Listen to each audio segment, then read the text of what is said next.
Hi, my name is Sahar. In English, that's spelled Sahar. I have a lot of black hair and I love languages and conversations. Sometimes I speak quietly to myself, but mostly I speak in a loud voice with other people. My name, Sahar, is Arabic in origin and means the early morning, the dawn. Sahar is a popular name in Iran, where my father was born. My mother was born in Vietnam as the first daughter of a recently migrated couple from China. I was born in Toronto, Canada. I grew up at the intersection of Spadina and Dundas in Chinatown.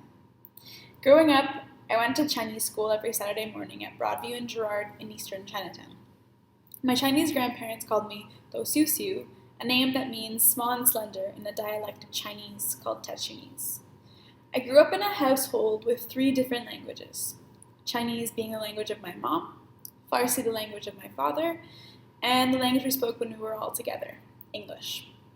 In many ways, it was and still is easier to feel a sense of belonging to a place called Canada and to an idea called multiculturalism. As a kid, embracing multiculturalism as an identity was less overwhelming than seeking to understand the distinct cultural identities belonging to my parents. The image of differently colored children holding hands around a united planet Earth was easier to picture than my own face and features. Multiculturalism was easier to love than all the intricate details that made me who I was. Words like equality and we are one were so much less complicated than words like refugee camp and political prisoner. In my grade 10 history class, I spent about a month on a group project for my school's history fair called Toronto, a multicultural adventure. In the same year, I spent just a minute reading a small box at the bottom of a page of a history textbook. It was on Canada's residential schools.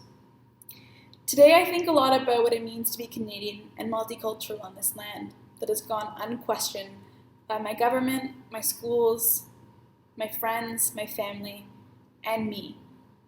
I want to think longer and harder about the place that I call home. As a learner of languages, I think a lot about cultural appropriation and the boundaries of curiosity and respect. I want to know more about the responsibility of wearing a language on my lips.